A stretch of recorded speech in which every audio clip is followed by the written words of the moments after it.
गणेशाय नमः। ओम श्री भगवते नमः। श्रीमद् देवी भागवत स्कंद 3 अध्याय 26 और 27। व्यास जी द्वारा नवरात्र व्रत विधि का वर्णन तथा पूजा में निषिद्ध कन्याओं का विवेचन। सुशील वैश्य को देवी की प्रसन्नता प्राप्ति। जन्मेजय ने पूछा, द्विजवर, नवरात्र आने पर क्या करना चाहिए? विशेष करके शरत काल के नवरात्र का क्या विधान है? इसे विधि पूर्वक बताने की कृपा करें। विप्रवर, आपकी बुद्धि बड़ी विलक्षण है। मुझे विस्तार के साथ यह बतलाइए कि नवरात्र व्रत करने का क्या फल है और किस विधि का पालन करना चाहिए। व्यास जी बोले, राजन, कल्याणप्रद नवरात्र व्रत के विषय में कहता हूँ, सुनो। शरत काल के नवरात्र में जैसे विशेष रूप से विधि पूर्वक भगवती की उपासना करनी चाहिए, वैसे ही वसंत ऋतु के नवरात्र में भी प्रेम पूर्वक पूजा करनी चाहिए। संपूर्ण प्राणियों के लिए शरद और वसंत, ये दोनों ऋतुएं यमदंष्ट्र नाम से कही गई हैं। ये दोनों ऋतुएं जगत के प्राणियों को महान कष्टप्रद हैं। अतएव कल्याणकामी पुरुष यत्न पूर्वक दुर्गार्चन में तत्पर हो जाए। वसंत और शरद, ये दोनों ही अत्यंत भयंकर ऋतुएं मनुष्यों को रोगी बनाने में कुशल हैं। इनके प्रभाव से बहुत से प्राणी प्राणों से हाथ धो बैठते हैं। अतएव इन ऋतुओं के आने पर पंडित जन को चाहिए कि भगवती चंडी की आराधना में संलग्न हो जाएं।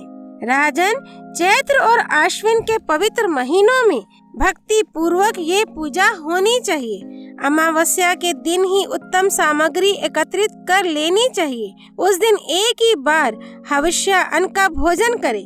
किसी समतल भूमि पर मंडप बनवाए। मंडप 16 हाथ के विस्तार में बनना चाहिए। खम्भों और ध्वजाओं से मंडप को सजाया जाए। सफेद मिट्टी और गोबर से उसे लिपवा दे। तदनंतर मंडप के मध्य भाग में एक स्वच्छ समतल वेदी बनानी चाहिए। वह वेदी 4 हाथ लंबी चौड़ी और 1 हाथ ऊंची हो। भगवती को पधराने के लिए वही उत्तम आसन होता है। सुंदर वंदनवार और चांदनी से उसे सुशोभित करे। उसी रात ब्राह्मणों को आमंत्रित करे। वे ब्राह्मण देवी के रहस्य को भली भांति जानने वाले, सदाचारी, संयमशील तथा वेद वेदांग के पारगामी होने चाहिए। प्रतिपदा के दिन प्रातःकाल समुद्र, नदी, सरोवर, बावली, कुएं अथवा घर पर ही सविधि स्नान करे। प्रतिदिन के प्रातः काल के जो नियम हो उन्हें पहले कर ले। इसके पश्चात ब्राह्मणों का वरण करे। पाधे, अर्धे और आचमनीय से ब्राह्मणों की पूजा होनी चाहिए। अपनी शक्ति के अनुसार वरण में वस्त्र और भूषण आदि अर्पण करे। घर में संपत्ति हो तो कृपणता करना अनुचित है। संतुष्ट ब्राह्मणों द्वारा ही सम्यक प्रकार से कार्य परिपूर्ण हो सकता है। देवी का पाठ करने के लिए ब्राह्मणों के विषय में कहा गया है, 9, 5, 3 अथवा एक ही ब्राह्मण का वरण करें, किंतु वह ब्राह्मण शांति पूर्वक पारायण करने वाला हो। वैदिक विधि से स्वस्ति वाचन करना चाहिए। वेदी पर रेशमी वस्त्र से आच्छादित सिंहासन स्थापित करे। उस पर भगवती जगदम्बा की प्रतिमा पधराए। भगवती की 4 भुजाएं हों और हाथों में आयुध विराजमान हों। भगवती रत्नमय भूषणों से सुशोभित हों। गले में मोती की माला लटक रही हो। संपूर्ण शुभ लक्षणों से संपन्न सौम्य मूर्ति वे देवी दिव्य वस्त्र पहने हों। वे कल्याणमयी भगवती सिंह पर बैठी हों और भुजाओं में शंख, चक्र, गदा एवं पद्म सुशोभित हो रहे हों। अथवा 8 भुजा वाली भगवती सनातनी की भी प्रतिष्ठा करने का विधान है। भगवती की प्रतिमा के अभाव में नवारण मंत्र से लिखे हुए यंत्र को पूजा के लिए पीठ पर स्थापित कर लेना चाहिए। पास में ही कलश स्थापन कर लें। कलश को तीर्थ के पवित्र जल से भरना, उसमें सुवर्ण और 5 रत्न छोड़ना तथा 5 पल्लव रखना, ये सभी काम वेद के मंत्रों का उच्चारण करके होने चाहिए। पास में चारों ओर पूजा की सामग्री रख ले। मंगल के लिए गीत और वाद्य भी कराना आवश्यक है। नंदा तिथि अर्थात प्रतिपदा में हस्त नक्षत्र हो तो उस समय का पूजन उत्तम माना जाता है। राजन, पहले दिन उत्तम विधि से किया हुआ पूजन मनुष्यों की अभिलाषा पूर्ण करने वाला होता है। उपवास व्रत, एक भुक्त व्रत अथवा नक्त व्रत, किसी भी एक व्रत का नियम करने के पश्चात पूजा की व्यवस्था करनी चाहिए। फिर यूं प्रार्थना युक्त प्रतिज्ञा करे, देवी तुम जगत की माता हो, मैं उत्तम नवरात्र व्रत करूंगा। माता, तुम मेरे सभी कार्यों में सहायता करने की कृपा करो। नवरात्र व्रत की पूर्ति के लिए अपनी शक्ति के अनुसार नियम पालन करना आवश्यक है। तदनंतर विधि के साथ मंत्रोच्चारण पूर्वक पूजा करनी चाहिए। चंदन, अगरू, कपूर, मदार, कमल, अशोक, चंपा, कनेर, मालती, ब्रह्म पुष्प आदि सुगंधित फूलों तथा सुंदर बिल पत्रों एवं धूप दीप से भगवती जगदम्बा की पूजा करे। अनेक प्रकार के फल भोग लगाए। अर्घ्य देना परम आवश्यक है। नारियल, नींबू, अनार, केला, नारंगी और कटहल आदि सभी फलों से देवी की अर्चा करे। राजन, फिर भक्ति पूर्वक अन्न भोग लगाना चाहिए। हवन करने के लिए त्रिकोण कुंड बनाना चाहिए अथवा उत्तम वेदी भी बनाई जा सकती है, किंतु वह भी त्रिकोण ही हो। प्रतिदिन भांति भांति के मनोहर द्रव्यों से प्रातः, संध्या और मध्याह्न तीनों समय में भगवती की पूजा करे। गाकर, बजाकर और नाचकर बड़े समारोह के साथ उत्सव मनाना चाहिए। नीचे भूमि पर सोना चाहिए। दिव्य वस्त्र, भूषण और अमृत के समान मधुर भोजनादि से कुमारी कन्याओं की पूजा करनी चाहिए। पहले दिन एक की पूजा करे, फिर प्रतिदिन क्रमशः एक एक बढ़ाता जाए। दूसरे दिन 2 एवं तीसरे दिन 3। इस प्रकार 9वें दिन 9 कन्याओं का पूजन होना चाहिए। अपने धन के अनुसार पूजन में खर्च करना चाहिए। राजन, शक्ति रहते हुए यज्ञ में धन की कृपणता करना अत्यंत निषिद्ध है। राजन, पूजा विधि में 1 वर्ष की अवस्था वाली कन्या नहीं लेनी चाहिए, क्योंकि गंध और भोग आदि पदार्थों के स्वाद से वह बिल्कुल अनभिज्ञ रहती है।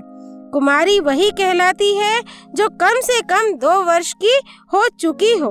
3 वर्ष की कन्या को त्रिमूर्ति और 4 वर्ष की कन्या को कल्याणी कहते हैं। 5 वर्ष वाली को रोहिणी, 6 वर्ष वाली को कालिका, 7 वर्ष वाली को चंडिका, 8 वर्ष वाली को शांभवी, 9 वर्ष वाली को दुर्गा और 10 वर्ष वाली को सुभद्रा कहा गया है।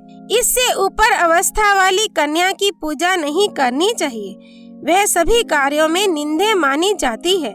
इन्हीं नामों से विधि पूर्वक पूजन करें। उन 9 कन्याओं के पूजन का फल भी बतलाया है। दुख और दरिद्र के शमन के लिए कुमारी की पूजा करनी चाहिए। इस पूजन से शत्रु का शमन और धन, आयु एवं बल की वृद्धि होती है। भगवती त्रिमूर्ति की पूजा से त्रिवर्ग अर्थात धर्म, अर्थ और काम की सिद्धि मिलती है। साथ ही धन धाने का आगमन एवं पुत्र पौत्रों का संवर्धन भी होता है। जिस राजा को विद्या, विजय, राज्य एवं सुख पाने की अभिलाषा हो, वह संपूर्ण कामना पूर्ण करने वाली भगवती कल्याणी की निरंतर पूजा करे। शत्रु का शमन करने के लिए भगवती कालिका की भक्ति पूर्वक आराधना करनी चाहिए। भगवती चंडिका की पूजा से ऐश्वर्य एवं धन की पूर्ति होती है।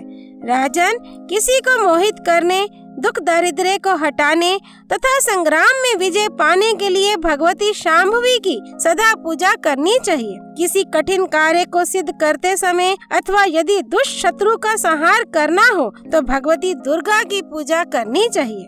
इनकी भक्ति पूर्वक पूजा करने से पारलौकिक सुख भी सुलभ होता है। मनोरथ की सफलता के लिए भगवती सुभद्रा की सदा उपासना होनी चाहिए। मानव रोग नाश के लिए रोहिणी की निरंतर पूजा करे। भक्ति भाव से संपन्न होकर श्री रस्तु या श्री युक्त मंत्र अथवा बीज मंत्र से पूजा करने का विधान है। मंत्रार्थ इस प्रकार है। जो स्कंद के तत्वों एवं ब्रह्मा आदि देवताओं की भी लीला पूर्वक रचना करती है, उन कुमारी देवी की मैं पूजा करता हूँ। जो सत्व आदि तीनों गुणों से तीन रूप धारण करती है, जिनके अनेकों रूप हैं तथा जो तीनों कालों में व्याप्त हैं, उन भगवती त्रिमूर्ति की मैं पूजा करता हूँ।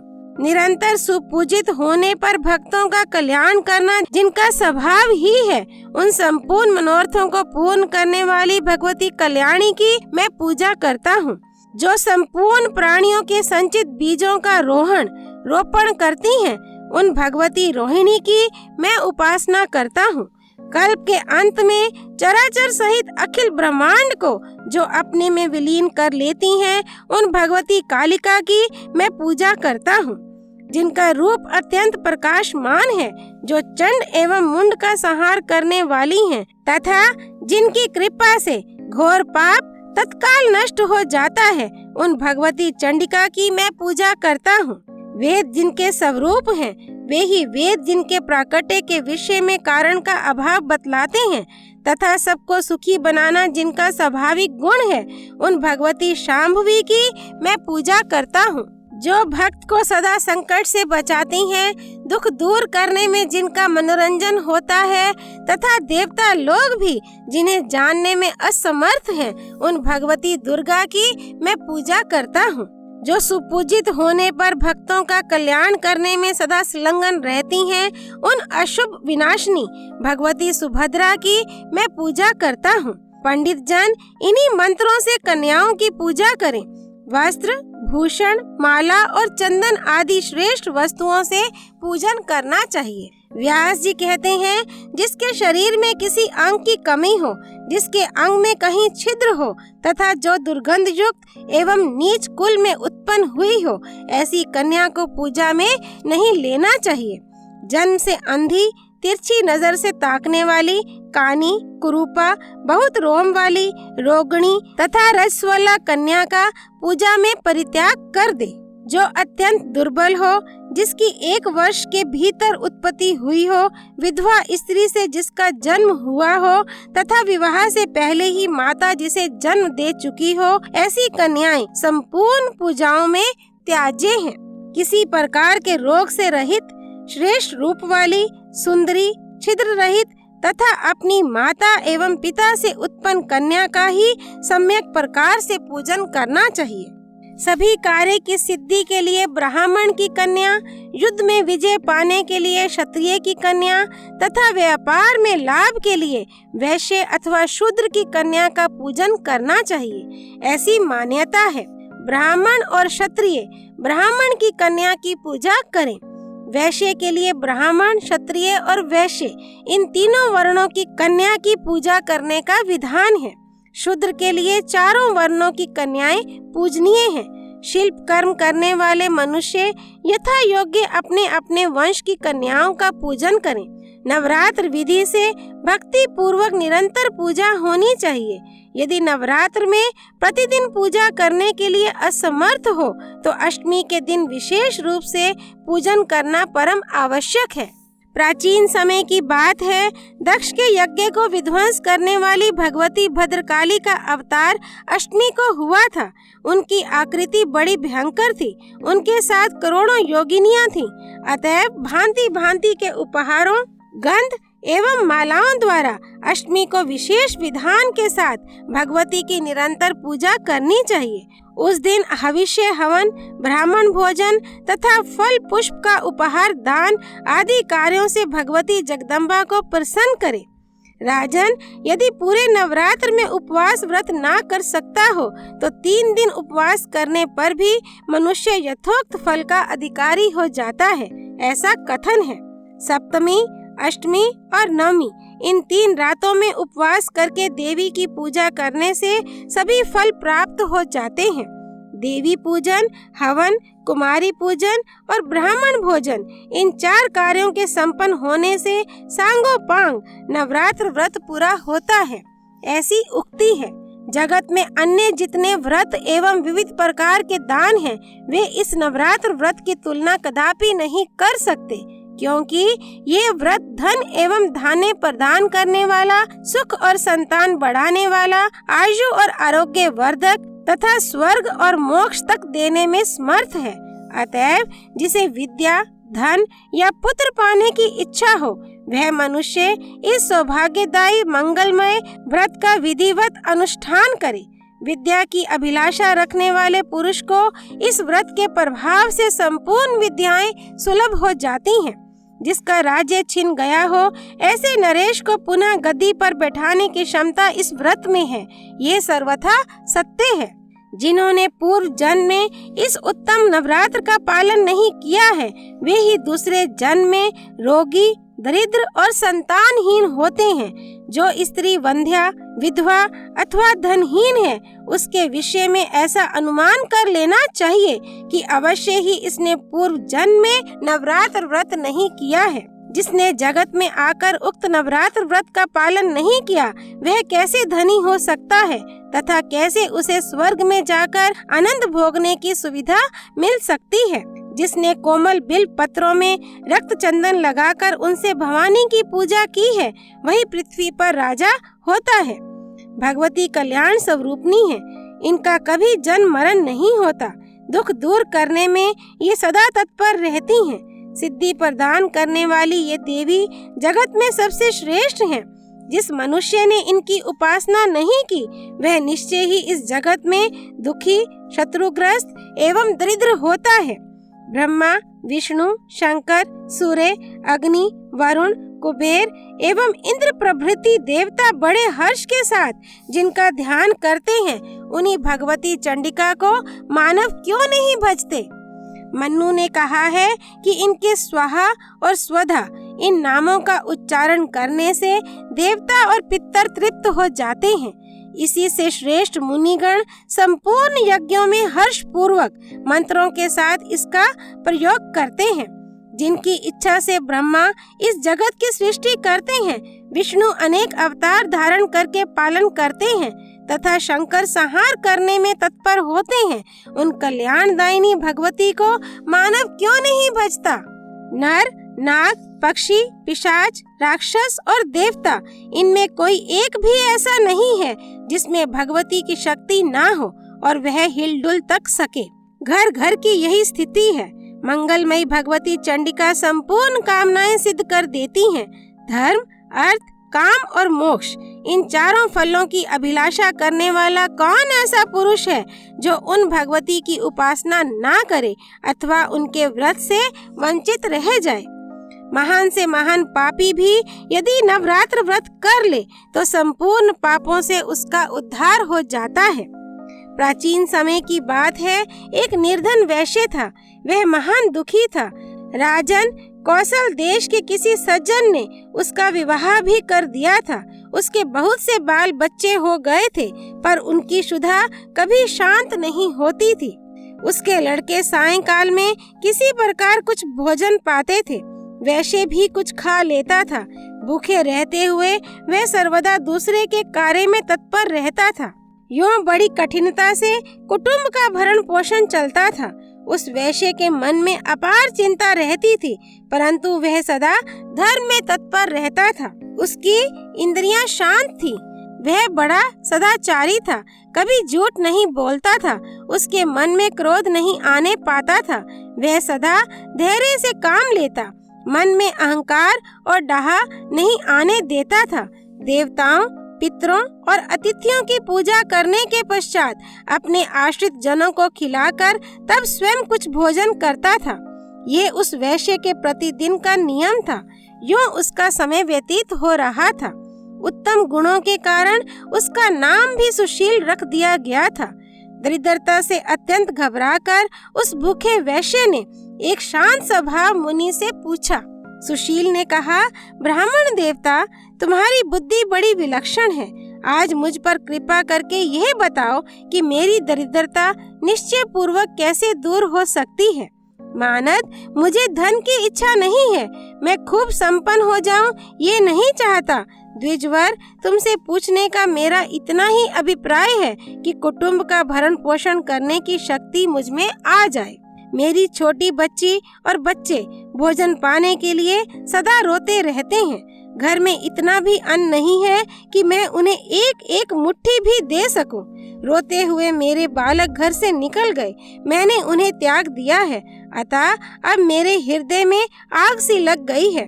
परंतु धन के अभाव में मैं कर ही क्या सकता हूँ। मेरी लड़की विवाह के योग्य हो गई है, मेरे पास धन है नहीं, मैं क्या करूँ। द्विजवर, इसी से मेरा मन चिंता के समुद्र में गोते खा रहा है।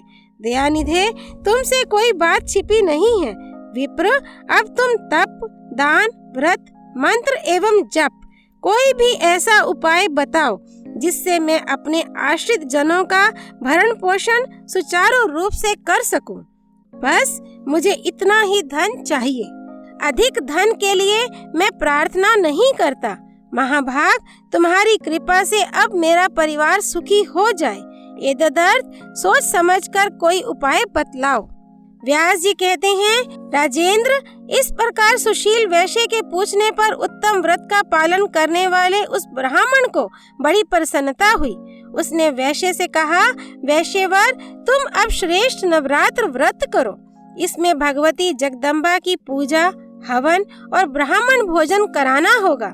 वेद का पारायण, भगवती के मंत्र का जप और होमा आदि सभी कार्य होते हैं, किंतु इस समय तुम अपनी शक्ति के अनुसार करो, तुम्हारा कार्य अवश्य सिद्ध होगा।